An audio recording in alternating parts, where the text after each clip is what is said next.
FM.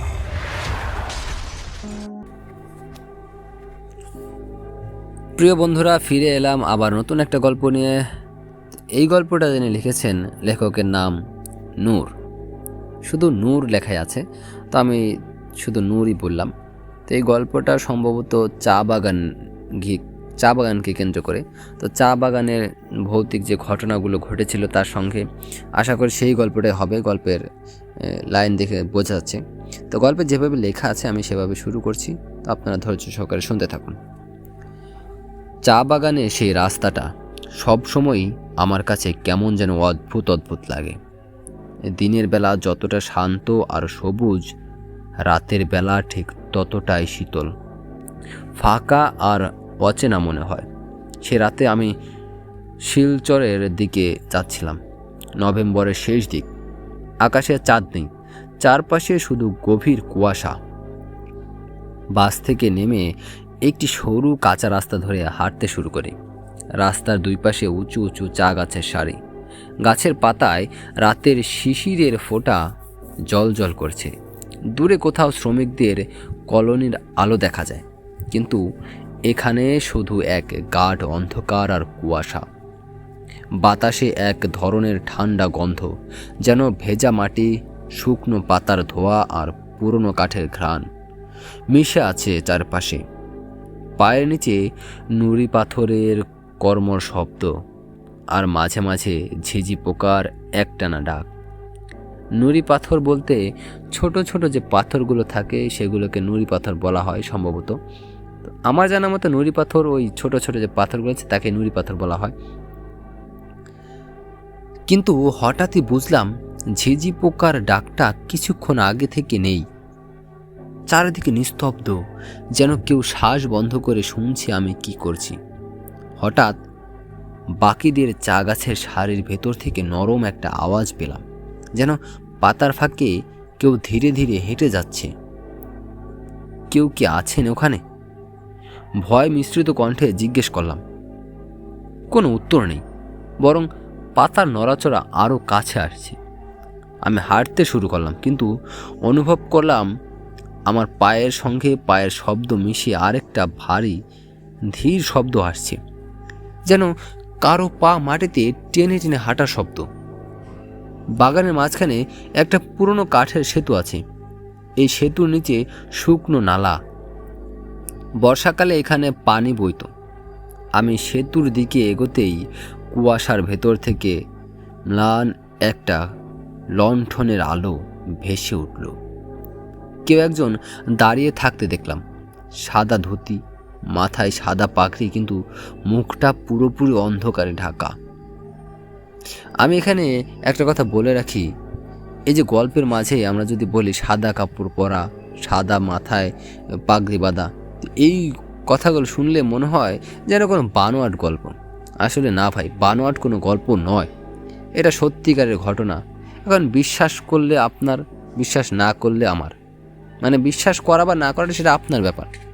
আমি তো গল্প পড়ছি মাত্র, গল্পে যেভাবে লেখা আছে আমি সেভাবে পড়ছি। একজন মানুষের সাথে যদি এমন ঘটনা না ঘটে তাহলে সে কিন্তু এমনি এটা বানায় বলতে পারে না। আর আমার কাছে যে গল্পগুলো আসে, আশা করি এগুলো 100% রিয়েল ঘটনাই। তো এখন বিশ্বাস করা বা না করা সেটা আপনার ব্যাপার। তো চলুন শুরু করি আবার। তো আমি সাথে সাথে সেখানে দাঁড়িয়ে গেলাম। আলোটা যেন আমার দিকে এগিয়ে এলো, কিন্তু মানুষটা নড়ছে না, শুধু আলোটা এগোচ্ছে। আমার বুক ধরফর করছে। সেতুর নিচ থেকে হঠাৎ শো শো ঠান্ডা বাতাস ভেসে এলো, আর তখনই দেখলাম সেই মানুষটার পা নেই। লণ্ঠন হাতে ধরা অবয়বটা ধীরে ধীরে সেতুর উপর ভেসে উঠল, আর তার লণ্ঠনের আলোয় এক মুহূর্তের জন্য দেখলাম মুখটা যেন পুরা কালচে, আর চোখের জায়গায় শুধু ফাঁকা গর্ত। আমি চিৎকার করার আগেই আলোটা নিভে গেল। সেই পোড়া মুখ, শূন্য চোখের অবয়বটা যখন লণ্ঠন হাতে সেতুর মাঝ বরাবর এসে থামল, আমার গা হাত একসঙ্গে ঠান্ডা হয়ে গেল। মনে হচ্ছে যেন বুকের ভেতরে রক্ত জমে বরফ হয়ে গেছে। আমার শ্বাস প্রশ্বাস একেবারে বন্ধ হয়ে আসছিল, আর গলায় যেন কেউ অদৃশ্য হাতে শক্ত করে চেপে ধরে আছে। সেতুর নিচ থেকে আবার শো শো হাওয়া উঠল, আর হাওয়ার সঙ্গে কানে ভেসে এলো কর্কশ একটা ফিসফাস, তুই চলে যা, তুই চলে যা। কি করব বুঝে উঠতে পারছিলাম না। চোখের সামনে সবকিছু কুয়াশার মতো মিলিয়ে যাচ্ছিল। লণ্ঠনে সেই ম্লান আলো হঠাৎ তীব্র হয়ে চোখে লাগলো, তারপর আবার নিভে গেল। অন্ধকার আর অন্ধকার। শেষবার যা মনে আছে তা হলো সেই পোড়া মুখটা আমার দিকে ঝুঁকে আসছে, আর তার গন্ধ যেন পুরনো পোড়া কাঠ আর পচা মাটির মিশ্রণ। তারপর কিছুই মনে নেই। যখন জ্ঞান ফিরল, তখন আমি একটা মাটির ঘরের ভেতরে শুয়ে আছি। মাথার পাশে কেরোসিনের লণ্ঠন জ্বলছে। ঘরের কোণে বসে আছেন ৩-৪ জন স্থানীয় শ্রমিক। তাদের চোখে কৌতূহল, ভয় আর অবিশ্বাস একসঙ্গে জমে আছে।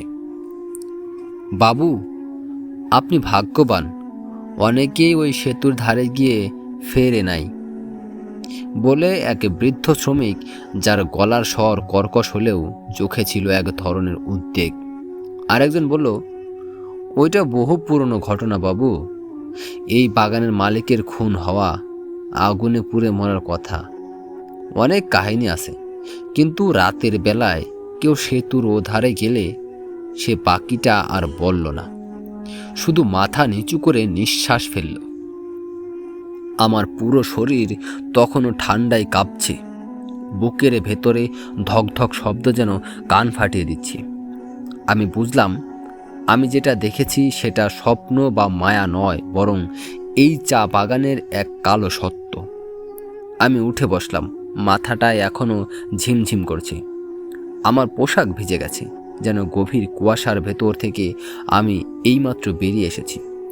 লণ্ঠনের ম্লান আলোয় আমি দেখতে পেলাম ঘরের কোণে বসে থাকা শ্রমিকদের চোখ যেন আমার দিকেই। আমি জানতে চাইলাম, কে কে ছিলেন উনি? সেতুর নিচে আর পোড়া মুখ। বৃদ্ধ শ্রমিকটি গভীর দীর্ঘশ্বাস ফেলে বলল, বাবু, উনি হলেন এই বাগানের মালিক, নাম সুরেশ রায়।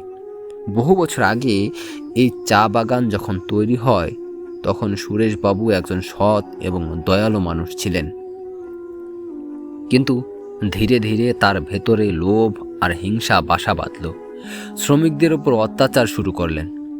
তাদের পাওনা টাকা দিতেন না, আর যারা প্রতিবাদ করত তাদের মারধর করতেন। একটা সময় তার এই অত্যাচার এতটাই চরমে পৌঁছালো যে শ্রমিকরা আর সহ্য করতে পারল না। কথাটা শেষ না করে বৃদ্ধ একটু থামল, যেন কোনো স্মৃতি তাকে কষ্ট দিচ্ছে। এরপর সে আবার বলতে শুরু করলো, একদিন রাতে শ্রমিকরা তাকে এই সেতুর নিচে আটকে ফেলে। তারা তার শরীরে আগুন ধরিয়ে দেয়। সুরেশবাবু বাঁচার জন্য চিৎকার করেছিলেন, কিন্তু কেউ তাকে সাহায্য করতে আসেনি। সেদিন থেকেই শোনা যায় সুরেশবাবুর অতৃপ্ত আত্মা প্রতি রাতে ওই সেতুতে ফিরে আসে। সে তার পোড়া মুখ আর শূন্য চোখে সেই সব মানুষ খোঁজে যারা তার এই পরিণতি ঘটিয়েছিল। আর মাঝে মাঝে যে কোনো অপরিচিত মানুষ যারা এই গভীর রাতে এ পথ দিয়ে যায়, তাদের সে তার কাছে টেনে নিয়ে যায়। বৃদ্ধের কথাগুলো আমার বুকে একটা কাঁটার মতো বিঁধছিল। তার চোখে ভয় আর দুঃখের এক অদ্ভুত মিশ্রণ দেখা যাচ্ছিল। আমি উঠে দাঁড়ালাম। বাইরে তখন অন্ধকার, কুয়াশা আরও ঘন হয়েছে। আমি চলে যেতে চাই, কোনো মতে বললাম।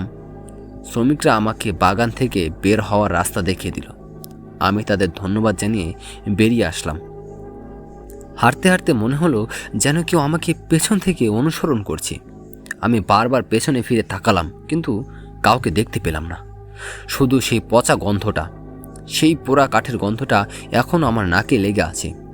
আমি যখন চা বাগান পেরিয়ে বড় রাস্তায় এসে পৌঁছালাম, তখন ভোরের আলো ফুটতে শুরু করেছে। আমি একটা খালি বাস পেলাম আর তাতে উঠে বসলাম। বাস যখন চলতে শুরু করলো, আমি জানালার পাশে বসে বাইরের দিকে তাকালাম। একটা দীর্ঘশ্বাস ফেলে ভাবলাম, এই দুঃস্বপ্নটা শেষ হলো। কিন্তু হঠাৎই বাসের আয়নায় আমার প্রতিফলন দেখতে গিয়ে চমকে উঠলাম। আমার মুখটা কালচে আর ঘোলাটে লাগছিল, আর আমার চোখের জায়গায় যেন শুধু দুটি শূন্য গর্ত। বাসটা তখনও রাস্তা দিয়ে চলছিল। আমি বুঝতে পারলাম আমার এই চা বাগান থেকে পালানো সম্ভব না। আমি কেবল একটা গল্পের সাক্ষী হয়ে গেলাম, আর সেই গল্পের যার নাম চা বাগানের শীতল রহস্য। দর্শক বন্ধুরা, আশা করি এই গল্পটা আপনাদের ভালো লেগেছে। চা বাগানের রহস্য। জানি না ঘটনাটা কতটা সত্য আর কতটা মিথ্যা, যদিও ধরে নিলাম এটা মিথ্যা বানোয়াট গল্প, কিন্তু এই গল্পটা পড়ে আমার কাছে বেশ ভালো লেগেছে। আপনাদের কাছে কেমন লেগেছে তা কমেন্টে জানাবেন, আর এমন নিত্য নতুন ঘটনা শুনতে এই চ্যানেলটি সাবস্ক্রাইব করে রাখবেন।